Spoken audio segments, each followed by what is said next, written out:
안녕하세요. 원주하는 척 조국인 전우재입니다. 반갑습니다. 반갑습니다. 네, 우재 씨. 예.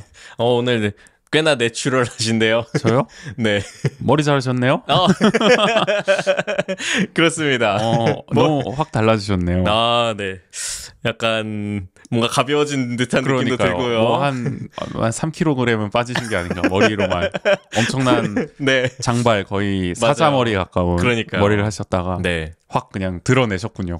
그렇습니다. 왜냐면은 이게 머리가 길면은 이렇게 살이 좀 더 쪄 보이기 때문에 원래는 살을 빼서 내가 다이어트에 성공하고 말겠다. 그런 이유도 있었는데 실패했습니다. 현재 진행형이라고 하시지 네. 실패까지. 일단 근데 머리를 일단 자르는 걸로. 네네. 일단 그 다음은 또 다이어트를 또 하시면 되는 그럼 계속 지금 하고 시너지를 또 낼 수 있는 거니까. 있는데 그리고 제가 이제 한 2주 뒤에 가족 사진을 찍어요. 아, 그래요? 네. 바쁘시네요. 네. 근데 모두의 요청에 의해 그 머리를 하고 찍을 거냐. 저는 찍겠다. 안 된다. 다들 별로 그렇게 이게 썩 좋게 보진 않으셨나 봐요. 네네. 그 긴 머리를. 네. 그리고 긴 머리여서 거기서 한번 좀 다듬으면 나았을 텐데. 근데 제가 막 원래 다니던 그 미용실이 굉장히 먼 곳에.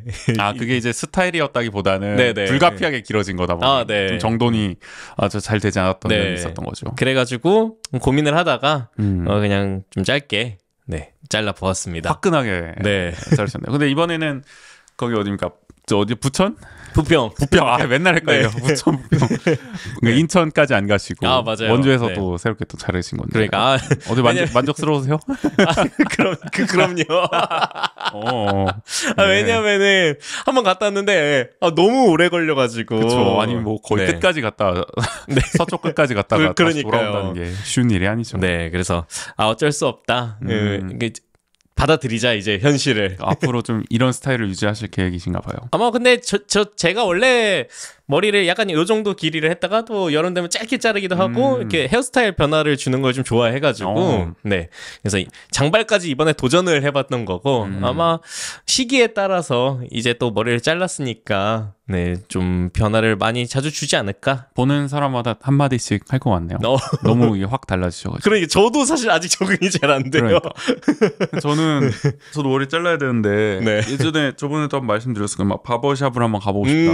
매번 못 가고 있어서 이번 주 아니면 다음 주에는 꼭 가야겠다. 올해 이제 저도 정돈 없이 지금 계속 잘하고 있어서. 아니 근데 진짜 황당한 게 뭐냐면 가끔 이렇게 가족들 만나고 뭐 이러면은 지금 머리가 너무 좋대요. 지금 이 상태가 이게 너무 자연스럽고 좋대요. 아니 그러면 이건 잘라. 예전에 내가 열심히 가꾸던 때 머리는 그러니까 이제야 말하는 거지만 지금이 너무 자연스럽고 좋다. 못하라는 건가. 굉장히 부자연스럽고 인위적이었다는. 그러니까요. 그냥 이마를 약간 까는 거에 대해서 별로 그렇게 좋아하지 않는 가족들은 아무래도 그런 모습을 많이 모르겠네. 주변 사람들도 그렇게 생각하나? 아니 근데 요 전에 이제 그냥 한창 하실 때는 저는 굉장히 괜찮았고 잘 어울렸다고 생각했거든요. 그래서 이제 바버샵에 가서 또 아주 화끈하게 거기는 또 가르마를 아주 또 정교하게 한번 내주시지 않겠습니까? 근데 그것도 약간 부담스럽게 적으로 제가 한번 아주 칼 같은 가르마를 한번 해서 여러분들께 한번 보여드릴까 하는 또 생각을 약간 이태리 남자처럼 또 언제 한번 해보겠습니다.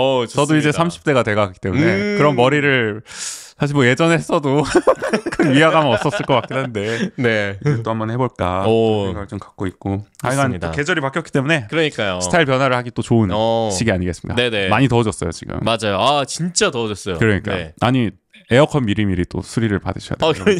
지금 점검 받아도 이미 예약이 꽉 차 있다고 하더라고요. 저희 저번에 녹화할 때 말이죠. 그 녹화 잘못된 날 토요일 날 올라갔던 거. 그날 차라리 에어컨 안 틀었으면 좀 음질이 좋았을 수도 있어요. 그래요? 그 에어컨 소리 때문에 저거 노이즈 제거하는 그걸 좀 강하게 주느라 그래서 저희 말이 좀 잘 안 들리면 어쨌든 그 얘기하고 싶었던 거 그때 에어컨이 또 정상 작동이 안 됐잖아요. 맞아요. 갑자기 경고가 울려가지고 이게 억울해. 차라리 제대로 된 에어컨 때문에 그렇게 됐으면 몰라. 결국 그냥 송풍 기능이었죠. 냉매가 빠져가지고 또 이제 오늘 녹음은 저희가 지금 일요일에 하고 있지만은 이제 점검을 좀 받아야 될 것 같아요. 이건 미리미리 다 여름을 좀 준비하시고요. 맞아요. 또 계절이 바뀌다 보니 이제 몸 관리도 또 잘 해야 되는 시기 아니겠습니까? 아, 그럼요. 최근에 좀 또 지난주에 또 고생을 또 많이 하셨잖아요. 네, 뭐 제가 저는 고생했죠. 근데 제가 아파서 고생한 건 아니고 이제 또 저희 아이가 이게 또 감기가 걸리고 근데 감기가 조금 심상치가 않아서 병원에 가보니까 약간 그 모세기관지염이라고 이게 폐렴 직전의 단계라고 하더라고요. 그래서 의사 선생님 보셨는데 그날 또 약간 열이 있어서 근데 보통 그 모세기관지염이 오면은 열이 나진 않는데요. 그렇게까지. 근데 아마 그걸 보시더니 이거는 폐렴으로 갈 가능성도 있다. 열이 나기 때문에. 네네. 그렇기 때문에 좀 그 폐렴에 대비해서 약을 좀 주셨는데 그래서 그런지 몰라도 계속 좀 열이 나고 좀 아이가 힘들어 하더라고요. 좀 기운도 처지고 이래가지고 이게 한 4월부터였나요? 계속 이 여러 가지 병명으로 봄이 되니까 약간 좀 환절기도 있고 이러면서 맞아요. 약간 적응하는 데 있어서 좀 어려움을 겪었던 것 같아요. 그리고 또 휴화 시기에 이제 태어난 아이들이 계속 항상 마스크를 끼고 있잖아요. 코로나 시대 때 이제 태어난 아기들이 그러다 보니까 오히려 역설적으로 그러니까 아이들 몸이 약간 청정 지역인 거죠. 어떤 면역력이 약간 대비가 안 돼 있는 거구나. 우리가 좀 흙도 주워 먹고 약간 그런 것도 있잖아요. 너무 무균으로 키우면 아이를 오히려 더 안 좋을 수 있다 건강에. 약간 그런 것 같다니까 이게 또 마스크가 이제 잠정적으로 해지되고 그다음에 그러다 보니까 이제 마스크 벗고 지내는 경우도 있고 뭐 밖에 나가는 경우도 있고 이러다 보니까 그러면은 어쨌든 코로나 이 시기에 태어난 아이들은 어쨌든 비슷한 문제를 좀 겪을 가능성이 좀 크겠네요. 이게 우리가 어떻게 보면 한 3년 동안 그냥 조금 더 텀을 두고 이제 경험해야 될 어떻게 보면 그 질병이나 이런 것들을 찬찬히 이겨내는 면역력이 길러졌어야 되는데 이게 한꺼번에 오는 듯한 느낌이 좀 들어요. 그러니까 그게 그렇게 또 영향을 줄 수 있다는 게 이게 또 하나의 특징점이네요. 코로나 시기 또 이후에 또 나타나게 되는. 그러니까 우리가 마스크를 낄 때 호흡기 질환의 감염 발병률이 오히려 또 줄었다. 맞아요. 코로나뿐만이 아니라 독감 예방 효과도 있었다. 그런 얘기도 근데 그게 또 역설적으로는 그게 해제되는 순간 우린 그걸 또 더 다시 겪거나 아니면은 그렇죠. 독감이 뭐 다시 심해진다 이런 얘기도 있듯이 그런 걸 겪어서 근데 슈아뿐만이 아니라 슈아 주변에 있는 많은 아이들이 좀 호흡기 질환으로 많이 어려움을 겪고 있다고 하더라고요. 지금은 좀 괜찮나요, 슈아가? 그래도 오늘 이제 녹음하는 이 때는 조금 그래도 컨디션이 좀 회복돼가지고 회복세군요. 그래도 그래도 저희 다니는 곳이 약을 굉장히 잘 주셔가지고 그래요? 그나마 또 다행이네. 그러니까 약이 안 들면 또 이게 또 길어지면 맞아요. 서로 고생하는 거 아닙니까? 더. 그래서 확실히 이게 왜 사람들이 오픈런을 해가면서까지 이 병원을 가는 데는 이유가 있구나. 요새는 뭐 아침부터 줄 선다면서요. 그런 소아과나 뭐 가정의학과. 그러니까요. 저희 가는 병원도 새벽 6시 반부터 줄을 서서 7시 반부터 이제 예약을 받아서 그러면은 그때도 이미 늦어요. 7시 반에 가도. 그러니까 한 6시 반부터 가야 이제 뭐 오전에 일찍 진료를 볼 수 있는. 안 되면은 뭐 저희 같은 경우는 그래서 퀵으로 이제 대신 부탁을 드리기도 하고, 그럴 정도로 굉장히 좀 인기 대폭발인 소아과여가지고 거기가 또 유명한가 보네. 그리고 뭐 사실 소아과나 가정의학과 이런 쪽이 좀 의사 수가 부족하다 이런 얘기도 있잖아요. 맞아요. 뭐 세브란스도 저 응급 센터 그 아동 그것도 뭐 의사가 좀 부족하다 이런 얘기도 있고 약간 뭐 그런 문제도 좀 결부가 돼 있는 것 같고. 어쨌든 그래도 회복세라니 좀 다행인 것 같고. 그래서 이 약간 이 병원 신세가 언제까지 이어질지 조금 이제 그만 갔으면 좋겠는데. 또 금방 또 좀 적응을 해가지고 위드 코로나 이 노마스크 시대에 말이죠. 그러니까요. 면역력을 또 키울 필요가 있을 것 같네요. 이런 계기들로 해서. 하여간 그래도 고생 많으셨습니다. 이번 주에는 좀 이제 회복을 해서 다시 좀 건강하게 한 주를 좀 보낼 수 있었으면 좋겠네요. 근데 또 이번 주에 슈아는 좀 회복세인데 슈아 어린이집이 또 이제 유행이 뭐가 이렇게 또 막 이렇게 아프고 또 선생님들도 이렇게 아프시고 이래가지고 뭐가 이렇게 역병이 돌고 있나요? 어린이집 왜 그런? 선생님들이 코로나 확진 되시고 코로나 때문에 막 이러셔가지고 근데 또 그러다가 그래가지고 이번 이제 돌아오는 이제 주에 긴급부기 아예 들어갔어요. 거기가 어린이집이 전체가 그래가지고 슈아가 계속 집에 있어야 되는. 시원은 본인은 회복했는데. 아 그렇네. 어린이집이 네. 다시 네. 회복을 해야 다음 주는 돼야 좀 안정이 되겠네요. 여러모로 것 같아요. 그래서 루틴으로 돌아갈 수 있어요. 그래서 뭐 저희가 오늘 이렇게 부득이하게 원래 월요일날 라이브를 했어야 되는데 이거 말씀 안 드리면 맞습니다. 네. 오늘은 라이브가 아니라 라이브 하는 척입니다. 네네. 라이브 하는 척이 아니라 오랜만에 맞아요. 네, 이렇게 녹화 방송으로 찾아뵙고 있는 중이죠. 여러 사정 때문에. 그게 뭐 여러 사정이고 뭐 가장 큰 이유는 제가 이제 아침에 계속 슈아를 돌봐야 됐기 때문에. 그렇죠. 저희 네. 저 이원 생중계 얘기도 했는데 또 그렇게까지 하기는 녹록지가 또 않기 때문에 네, 이렇게 그러나 거의 라이브와 같은 맞아요. 일요일 밤에 또 녹음을 하고 있습니다. 자, 뭐 어쨌든 우재 씨는 괜찮으시죠? 있었어요. 네. 저는 뭐 잘 아프진 않아요, 사실. 아픈 적이 별로. 이러면 문제죠. 나중에 이러다가 이제 오만해져가지고 병원 안 가도 돼. 이러다가 이제 한 번에 그냥 가는 거죠. 이런 경우가 많은지 모르겠지만. 근데 병원을 참 잘 안 간다는 생각 들어요. 병원 안 간 지가 진짜 오래됐어요. 가장 최근에 병원 간 건 제가 국군 춘천 병원에서 복무했던 그게 가장 최근에 간 병원이 아닌가.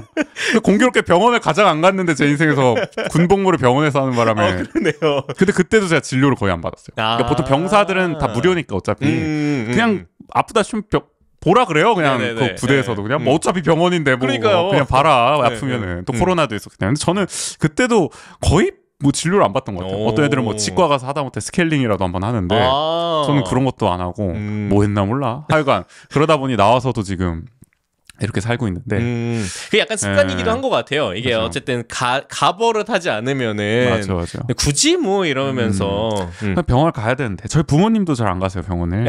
이게 다 문제야. 그래서 약간 그게 문화군요.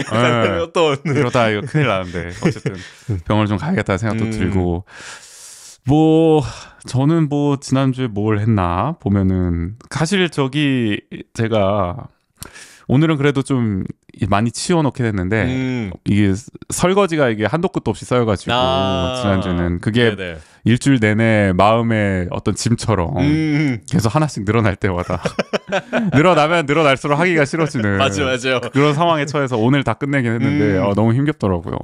그래서 제가 도구빨이라 그래서 뭐 제가 별의별 거 다 사는데 이사 오면서 음식물 쓰레기 처리하기 귀찮다고 미생물 처리기도 막 몇십만 원 주고 사고 그거를 반려 미생물을 쓰지도 않아요. 그거 뭐 바나나 먹고 그냥 바나나 껍질 처리할 때다 쓰고 있어요.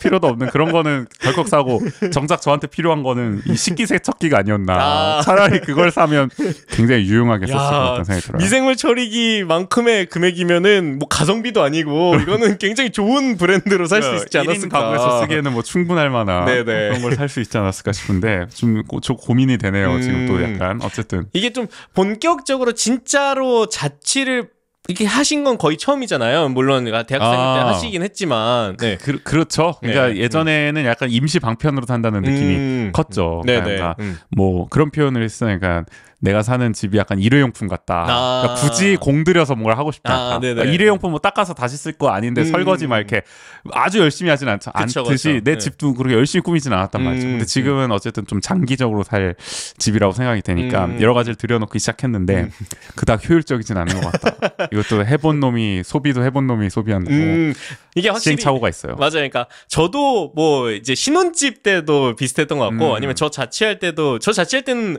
우지 씨 아까 얘기했던 것처럼 굳이 내가 여기서 막 오래 살 거라고 생각을 안 했기 때문에 맞아.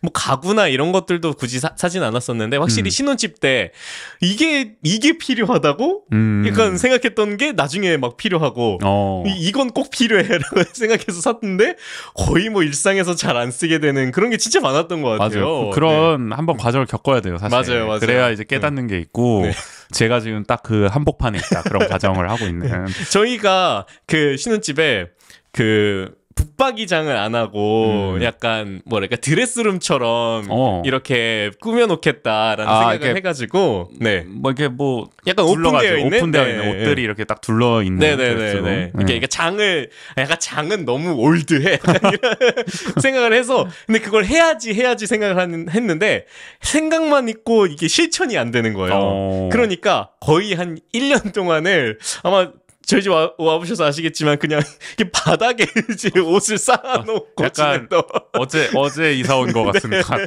일주일이 전에 이사 온 것 같은 느낌이었죠. 약간 그런 것도 있고, 그러니까 이게 확실히 뭔가 딱 필요할 때 그때 뭘 하지 않으면은 잘 안 하게 되는 것 같아요. 설거지도 마찬가지고. 그래서 저도 미루면 진짜 한도 끝도 없는 것 같아요. 뭐 예를 들어 나 화장실에 뭐 이거 필요해서 갖다 놔야지 했는데 미루면 1년 뒤에도 없어.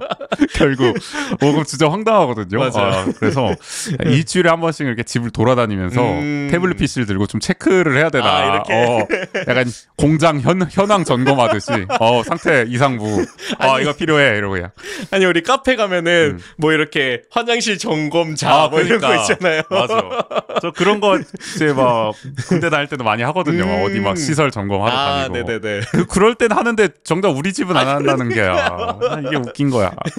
저희 집도 약간 그렇게 약간 좀 관료적으로 좀 집을 관리할 필요도 있겠다. 라는 생각도 좀 드는 확실히 육아를 하면서 또 그런 걸 또 느끼는 것 같아요. 그러니까 육아를 하다 보면 그러니까 진짜 설거지 이런 되게 자잘한 집안일을 챙겨서 하지 않으면 안 하게 돼요. 왜냐면 또 뭐 아이 키우고 이러다 보면은 육퇴하면은 힘드니까. 그렇죠. 네. 그러니까 내일 하자 이러면 그 내일이 모레가 되고. 맞아. 진짜 근데 육아 하나 신경 쓰기도 어려운 판에 집안까지 다 신경 쓴다는 거는 저는 저 혼자 사는데도 너무 힘들어요. 자기 스스로 육아하고 계시잖아요. 쉽지 않습니다. 저는 안 될 것 같아요. 어쨌든 집안일이 참 힘들다. 그런 얘기를 좀 해볼게요. 그러면서 또 확실히 뭐 식기세척기, 그렇죠. 아니면 청소도 내 스스로 하기 힘들어서 로봇 청소기. 그러니까 로봇 청소기 원래 처음에 한 100만 원짜리 살까 고민했었다니까요. 안 사길 잘했어요. 그래도. 그래도 그거는 아닌가? 요즘 같으면 또 하나 있으면 좋을 것 같기도 하고. 하여간 끝이 없습니다. 집안일은 참 그때그때 해야 된다는 것을 늘 느끼지만 참 실천이 안 되는. 그러니까요. 이번 주는 부디 집안일을 잘 하면서 넘어갈 수 있었으면 좋겠네요. 관료적 삶을 한번. 그러니까요. 오늘이 스승의 날이라네요. 5월 15일. 역시 5월은 진짜 날이 연속입니다. 그렇죠. 그래서 오늘 주제를 급하게 잡아본 거는 우리 인생의 스승이 있느냐. 정말 스승의 은혜. 뜬금없습니다. 스승, 인생의 스승이 있으신가요? 인생의 스승? 네. 저는 이게 딱 떠오르지 않는 거 보면 없다는 뜻이겠죠? 그러니까. 약간 TV 낸 사랑을 싣고처럼 이 선생님을 꼭 찾고 싶습니다. 이런 사람이 많이 없는 것 같아요. 사실. 요새는. 뭐 옛날에도 그랬을지 몰라도. 근데 뭐 정말 막 내가 존경해 마지 않는 선생님이 딱 떠오르진 않는데, 그러니까 제 인생에 영향을 준 선생님을 생각하면, 그러니까 이게 좋든 나쁘든, 약간 그런 걸 생각해 보면은 그래도 한 몇 분 계시는 것 같기는 해요. 주로 어느 시기에는 뭐 초중고 뭐 이런 걸 대학교까지 다 따져본다면? 일단 초등학교 때 한 분 있으시고, 그 다음에 고3 때 아무래도 진로를 결정하는 데 있어서 그쵸. 가장 큰 영향을 주셨던 분, 한 분 있으시고, 그 다음에 대학교 때도 한 분 있으시네요. 골고루 있으시네요, 그래도. 왜냐면 초등학교 때는 제가 5학년 때 담임 선생님이었던 것 같아요. 근데 그 선생님이 굉장히 뭐랄까, 그냥 이렇게 막 뭔가를 엄청 잘해주시거나 그런 것도 아니었던 것 같은데 그냥 저에게 있어서 마음에 있어서 가장 편안한 선생님이었던 것 같아요. 여선생님이셨는데 근데 그 선생님이 이제 임신을 하셔가지고 이제 육아 휴직 때문에 이제 중간에 이제 그만 잠시 이제 출산을 하러 가시고 그때 이제 다른 선생님이 오셨는데 그게 저한테는 가장 엄청 슬픈 일이었어요. 그러니까 그 당시 기억으로도 그래가지고 근데 그때 또 제가 5학년 때 저희 막내 동생이 태어났어요. 근데 그러다 보니까 선생님도 약간 이제 임신을 하셔서 그런지 몰라도 굉장히 약간 심적으로 뭔가 이제 동질감을 약간 느끼셨나 봐요. 그래도 약간 그런 부분에 있어서 그래서 그런 부분이 좀 제가 그래도 되게 가깝게 느꼈던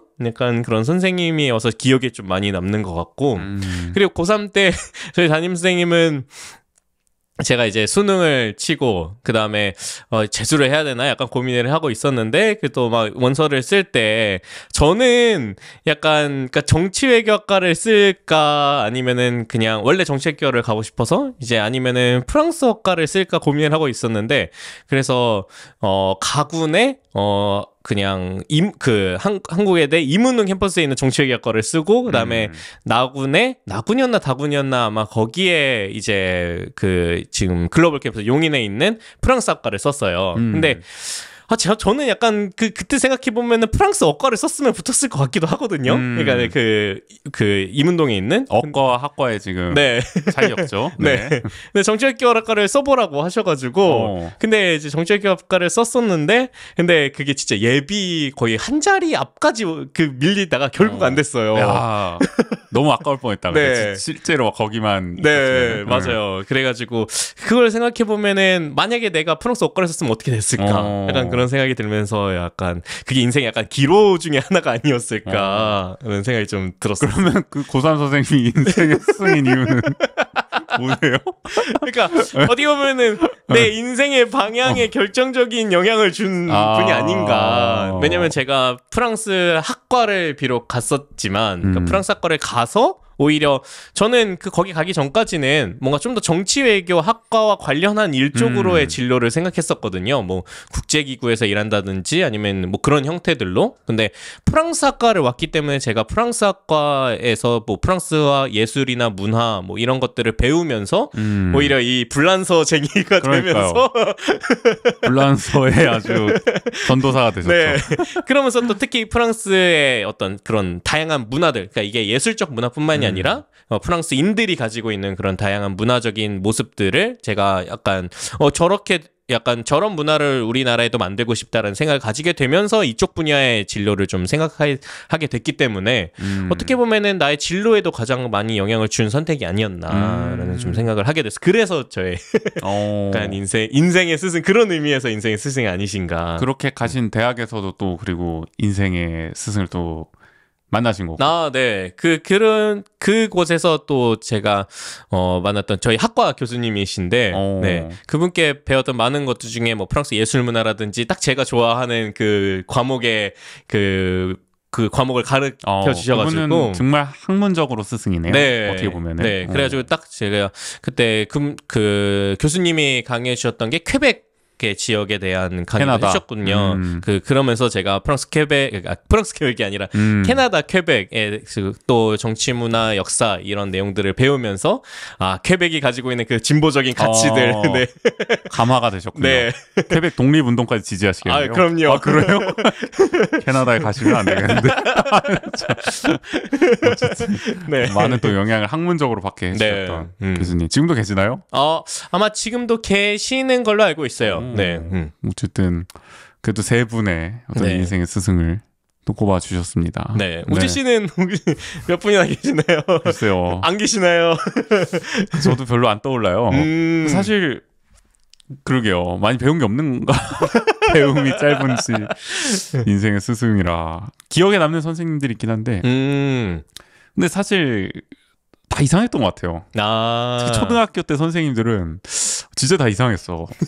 진짜 이상했어. 나 이해가 안 되는 선생님이 너무 많았어요. 이제 제가 전학을 되게 많이 다녔는데 어릴 때는 갈 때마다 진짜 이상한 선생님들만 만나가지고 어떤 선생님은 그때 학교가 굉장히 작은 학교였어요. 저희가 거의 분교직.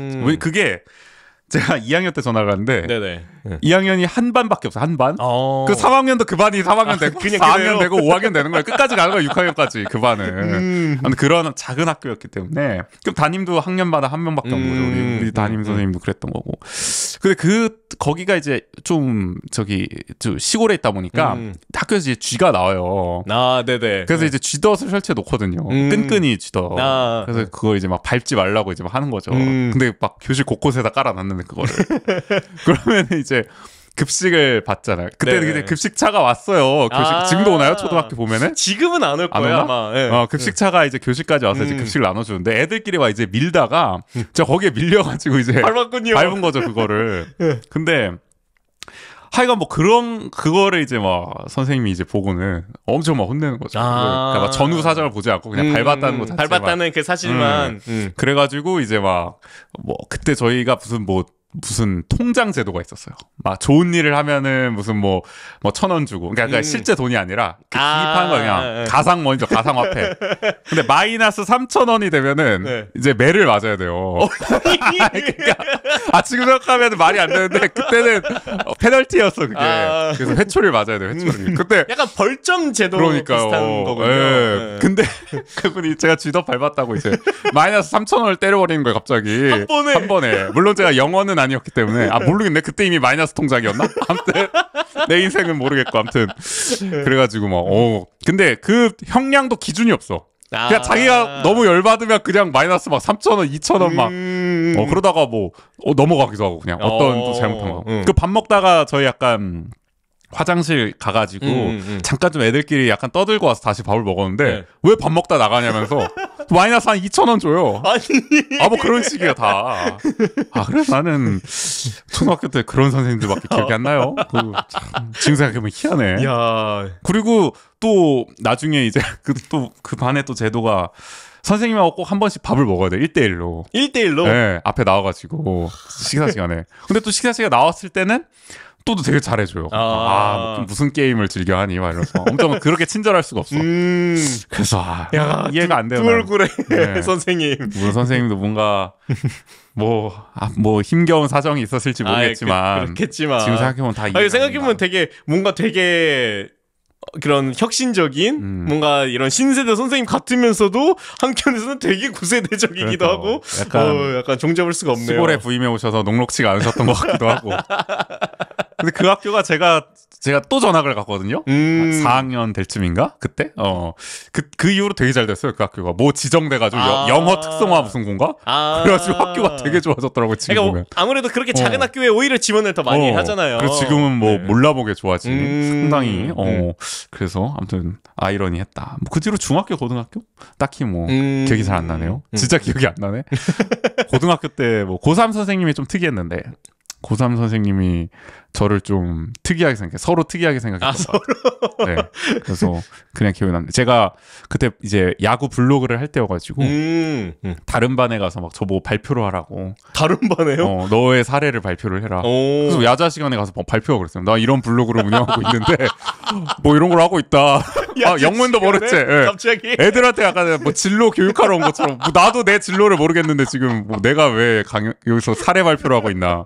블로그 띄워가지고. 그래서 선생님이 아까 이 친구 이런 거 하는 거 너희들도 이런 걸 해야 된다. 이러면서 저한테 그때는 저희 입학 사정관 제도가 있어가지고 이명박 정부가 만들었던 그걸 막 써보라. 다 떨어졌죠. 그때 6개 썼다가 네, 그거 블로그로 써보라 그래가지고 대규모 상향 지원했다가 네, 덕분에 원주로 왔습니다. 그때 저보고 제가 그때 그분이 사회문화 과목을 담당하고 있었는데 발표 시간이 있었어요. 3분 프리스피치인가? 5분 동안 주제 관련해서 제가 그때 통합진보당 경선 부정 사건에 대해서 발표를 했거든요. 심상치가 않았네요. 선생님 그걸 보더니 저를 약간 특이한 애다라고 생각하시고 저보고 약간 그런 학교를 계속 지원하라고 성공회대 막 이런 데를 자꾸 지원하라는 거 막. 그 성공회대 막 좌파의 성지. 네, 제가 기자 되고 싶다니까 막 신방과. 근데 성공회대 신방과는 좀 센 편이거든요. 그 기자 출신 와서 떨어졌어요 저는. 그러더니 나중에 수능 끝나고 저보고 성공회대는 떨어지만 성공회대와 아주 흡사한 학교가 원주에 있다. 여기도 굉장히 학풍이 성공회대랑 비슷하다. 그러면서 저를 상지대에 보내셨습니다. 아니 네. 그래도 선생님이 그런 걸 깨고 계셨네요. 네, 다 알고 계셨어요. 막 저한테 다른 선생님한테 저를 소개할 때 우재는 거의 민노당 당원이에요.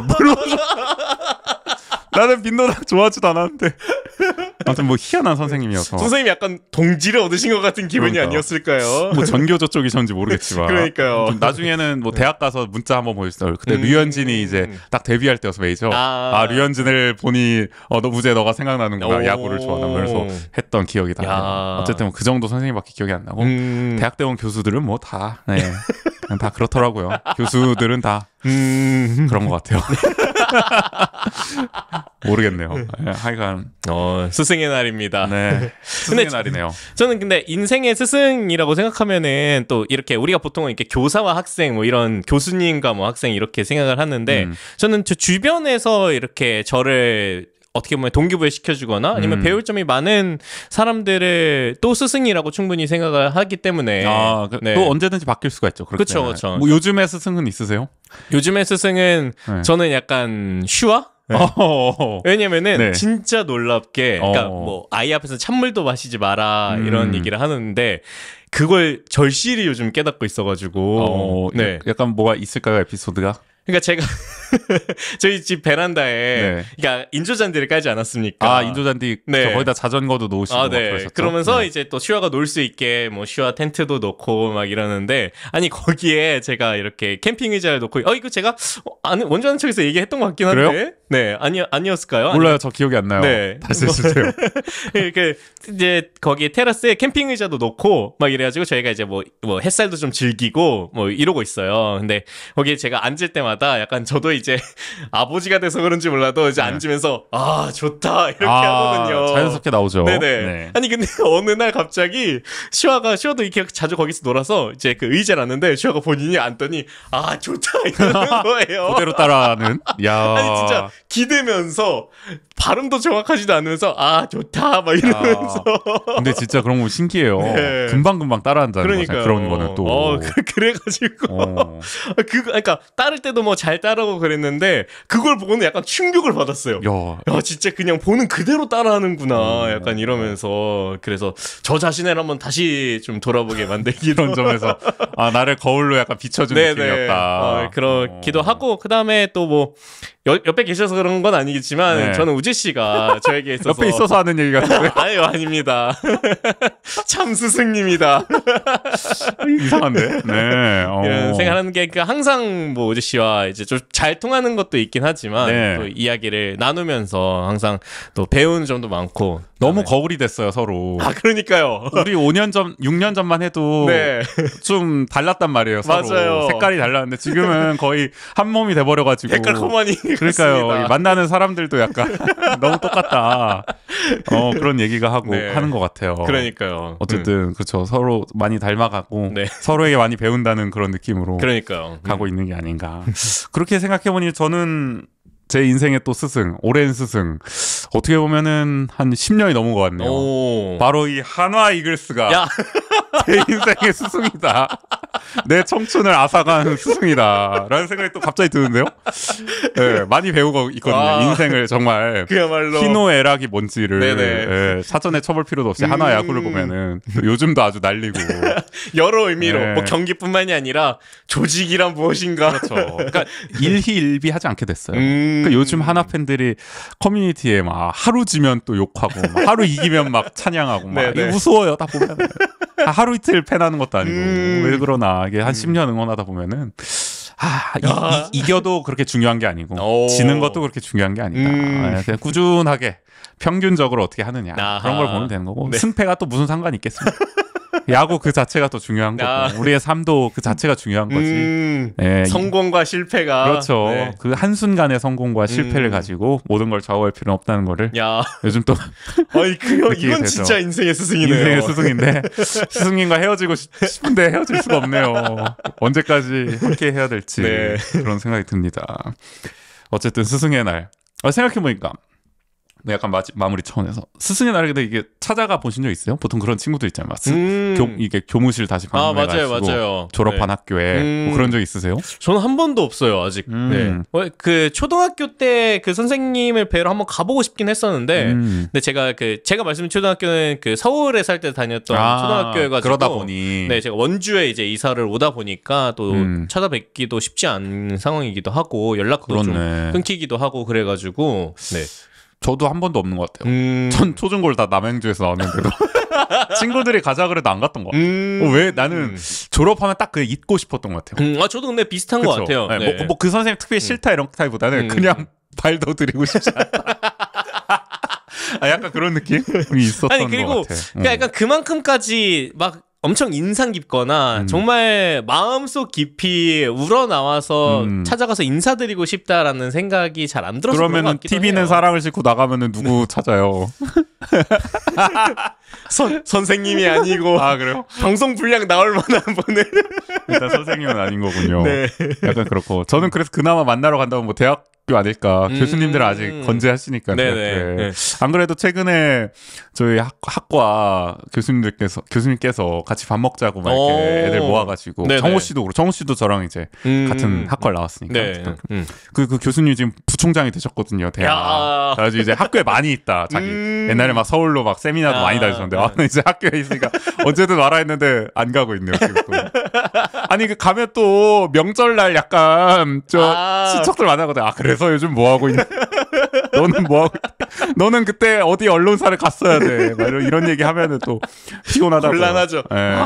네, 하하하. 그러니까요. 그래서 또 안 찾아뵙게 되는 것 같고. 근데 저도 약간 근데 교수님을 인사드리러 가고 싶다라는 생각은 하는데 그게 약간 정말 교수님을 찾아뵙고 인사드리고 싶은 거 반. 그다음에 제가 학교 갈 일이 없잖아요. 이제 대학교를 갈 일이 없다 보니까 그냥 오랜만에 학교 한번 가보고 싶다라는 생각 반인 것 같아요. 그럼 보니까 졸업하고는 한 번도 안 가신 거 아니에요? 그쵸? 한국에 한 번도 안 간 것 같아요, 진짜. 용인은 에버랜드는 매번 가시는데.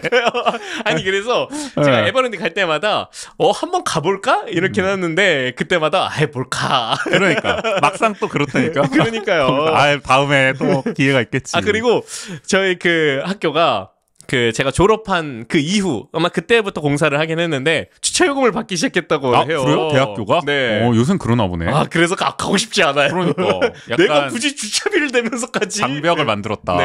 알게 모르게. 그래가지고 그렇기 때문에 진짜 근데 이제 가탁하면 안 간지 거의 한 10년이 다 될 수도 있겠네요. 그러면 그때 학과 교수님 다 명예교수 돼 있다고요. 어디 계십니까? 교수님 이렇게 된다고요. 벌써 제가 학생을 했던 게 9년 전이니까 이제 시간이 진짜 많이 흘렀네요. 그렇네요. 아니 에버랜드 얘기가 나온 게 지금 마무리를 하려고 그랬는데 지난주에 또 많이 다녀오셨지 않나요? 에버랜드도 다녀오셨고. 맞아요. 네, 또 잠깐 짬을 내가지고 슈아가 막 정말 아프기 딱 직전에 그래서 에버랜드 잠깐 다녀왔었죠. 오랜만에 또 바깥 활동을 지난주는 좀 열심히 하셨던. 네, 에버랜드 다녀오고 오랜만에 약간 제 본업들을 조금 잠깐씩 이것도 본업이긴 한데 요거는 외부 활동을 한 거죠. 외부 활동을. 그렇죠. 바깥을 좀 나가시면서. 그래서 또 오랜만에 못 뵀던 분들도 뵙고 그다음에 그러다 보니까 외부 활동하면서 또 새로운 관계들 또 만나게 되고 그리고 저희가 또 구상하고 있었던 근데 되게 놀라웠던 게 그 외부 활동을 하면서 그게 탄소 중립과 관련한 세미나를 지역에 있는 청년들과 같이 진행하면서 이야기를 나누는 자리였는데 그 과정 속에서 이제 저희가 이제 그냥 얘기하고 있던 지역에서 조금 더 이런 지속 가능성이라든지 이런 탄소 중립과 관련해서 같이 좀 학습하고 좀 실천하는 커뮤니티가 있었으면 좋겠다. 저희가 상호부조론을 얘기하면서도 좀 말씀드리긴 했지만 그런 구상을 좀 갖고 있었는데 그 세미나에 얘기가 되면서 좀 결론이 우리도 그럼 뭔가 그런 행동을 하는 실천을 좀 해보면 좋겠다라고 결론이 나가지고 뭔가 이렇게 마음 먹었던 일들이 또 나뿐만이 아니라 다른 사람들도 비슷하게 생각하고 있고 그러다 보니까 나 혼자 마음만 먹었을 때는 이게 실천하기까지가 더 어려울 텐데 그런 생각을 가지고 있는 사람들과 함께하면 조금 더 직접적으로 실천할 수 있지 않을까라는 생각을 좀 하게 됐던 것 같아요. 저희가 금요일 올라간 방송에서도 지난주에 풀풀이 조직 만들기에 대해서 또 얘기를 해봤었기 때문에 계속해서 또 그런 시도를 좀 해봐야 되지 않을까라는 생각을 계속 하게 되네요. 네. 이번 주에는 아카데미 극장 시민행진이 또 진행이 됩니다. 맞아요. 네. 19일 금요일이죠. 오후 5시.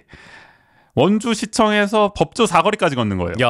무삼공원이죠. 여기 무삼공원. 그러니까 그 직선주로네요. 이게 쭉 가면. 한번 걸으면서 지난번에는 중앙동에서 중앙동 시민행진을 했다면 이번엔 무실동 시민행진을 한다는 잠시 광고를 해드리고요. 이번에는 그래서 저도 또 시간이 또 적당한 시간이어가지고 아마 저희 가족들과 같이 한번 걸어보면 어떨까라는 좀 생각을 또 해보기도 하고요. 그렇죠. 거리 행진이 한번 이게 사실 뭡니까 지난주에 무실동 지구에서 얘기했지만 이제 시의회에서 원포인트 예산안 처리를 지금 앞두고 있기 때문에 그거에 대한 저지를 위한 시민행동이기도 하고 이제 보존을 지지하는 그런 목소리를 함께 내고 싶으신 분들은 이렇게 가족과 함께 또 나오시면은 또 좋지 않을까라는 생각이 들고 이번 주 콘텐츠 그래서 저희는 이 얘기를 해야겠네요. 지금 우리의 강원 FC가 버스를 막던데요, 막. 강원도. 네, 강원도. 근데 제 시즌 1호 뻐막. 아니 위기죠? 강등 위기입니다. 맞아요. 네. 지금 조금 살아나나 싶었는데 저번에 서울도 이기고 전북도 이겼나요? 전북은 비겼을 이겼나? 거예요. 네. 아무튼 계속 좀 이기다가 좀 이렇게 됐는데 최용수 감독 에 대한 좀 불만의 목소리가 좀 전북도 이겼던 것 같아요. 이겼던 것 같아요. 2연승을 해서 맞아요. 이제야 용수볼이 좀 이게 진가를 내는구나. 맞아요. 전북도 이겼어요. 맞아요. 후반 추가 시간에. 근데 수원에 졌단 말이야. 그러니까요. 병수볼한테 져버렸어. 간파당한 건가? 병수볼에게. 너무 잘 알고 있는 건가? 그러니까 지금 보니까 최근 지금 2연패나 2연패인가요? 그런 걸로 알고 있어요. 그러니까 전북 이기고 아마 2번인가 3번 연속으로 3번 졌네. 수원 지고 울산 지고 수원 FC한테 지고 울산 지고 수원 삼성한테 지고 그리고 이제 또 포항하고 서울하고 해야 된답니다. 또 포항이 쉽지 않단 말이에요. 쉽지 않죠. 그러니까 지금 용수볼 한계를 드러내는 건가에 대해서 극과 공놀이에서 한번 짚어보면 좋지 않을까. 네네. 과연 계속 살아남을 수 있을지. 네. 정우 씨를 한번 또 불러와가지고 말이죠. 직관에 갔던데. 그래요? 네. 춘천 송함으로 말이죠. 아주 춘천이 홈그라운드다 이거죠. 직관 갔다 오니. 직관한 현장에서 수원 삼성한테 졌기 때문에. 그날 경기를 간 건가요? 그렇다고 전 들었는데. 그렇기 때문에 그 생생한 얘기도 좀 섭섭다. 근데 댓글 반응 보면은 최용수 동정론이 많아요, 솔직히. 구단주가 잘못이지 감독이 뭔 죄냐. 이건 또. 진태가 돈은 제대로 줬냐. 김진태 도지사가 이제 구단주니까 그거에 대해서 오히려 좀 책임을 묻는 여론이 또 있긴 있어서 아직까지 최용수는 건재하지 않을까 싶은 생각은 드는데 어쨌든 우리 강원FC 앞으로는 어떻게 될 것인가. 남은 시즌에 대해서 좀 전망을 해보는. 과연 좀 분위기 반전이 될 수 있을지. 그러니까 목표가 지금은 강등권 탈출돼 버렸어요. 사실. ACL까지도 우리가 호원 한번 해봤지만은. 그건 역시 무리였다. 이렇게 되니까 정우 씨가 시즌 전에 예측했던 10위도 쉽지 않다. 10위도 쉽지 않아요. 8골찌가 더 목표다. 아니 올해는 강원을 좀 응원해 보려고 그랬는데 응원하는 팀마다 8골찌가 목표니. 인생의 스승이 하나 더 늘어나는 건가 싶은 생각도 들고. 굳이 늘어나지도 않아도 됐는데. 약간.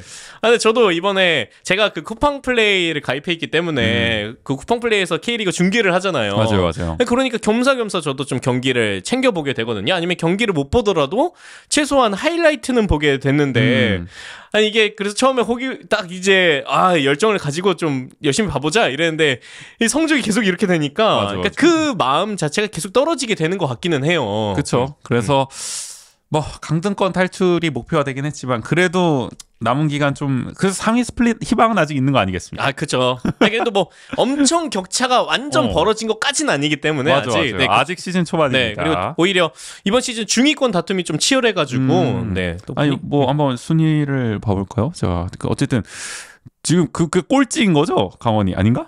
이번에 져가지고 아마 역전이 되지 않았나요? 제가 알기로는. 아닌가요? 볼게요. 아니네. 아직도 수원이 꼴찌야? 아니 그런 팀한테 졌어 또. 수원은 참 어지간하다 여기도 진짜. 그러니까요. 보니까 승점이 지금 2점 차. 11위. 수원이 8점, 강원이 10점이에요. 승점이 10점인 거죠? 승점이 10점입니다 지금. 근데 상위 스플릿 6위부터죠. 네네. 7점 차네요 지금. 7점 차. 대구가 6위인데 17점이에요.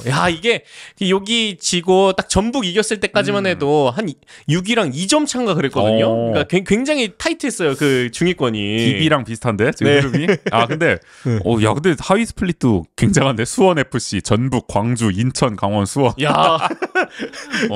하위 스플릿 웅장한 경쟁이 이어지고 있는데 어쨌든 자칫하면은 강등에 11위까지가 이제 강등권인 거죠. 강등 플레이오프로 가는 거죠. 11위는 그렇기 때문에 자칫하면 자 K2로 가면은 이거는 구단의 존폐가 이제 걸릴 상황이야 잘못하면. 그러니까 가뜩이나 K1 지난 시즌에 그런 호성적을 거두고도 거의 예산 삭감 같은 느낌으로 갔죠. 그렇게 갔는데 이건 2부로 떨어지게 되면은 사실 정해져 있는 수순이죠 어떤 면에서는. 그래서 이번 주는 좀 그런 진단을 한번 해보는 시간 정우 씨와 한번 가져보도록 하겠습니다. 오늘 짧게 하려고 그랬는데 제법 길어졌어요. 그러니까 몇 분이야? 와, 40분 넘었네. 자, 그럼 뭐 슬슬 여기서 오늘 좀 마무리를 해보죠. 네, 좋습니다. 라이브 하는 척이었는데, 네. 네. 다음 주에 한번 라이브 안 하는 척으로 한번. 네. 다시금 돌아오도록 하겠습니다. 네, 지금까지 진행해 조우긴 전주였습니다. 모두 안녕. 건강 조심하세요, 여러분. 금요일에 무실동에서 만납시다. 무실동에서 시청 앞으로 오시면 됩니다. 오후 5시까지. 네.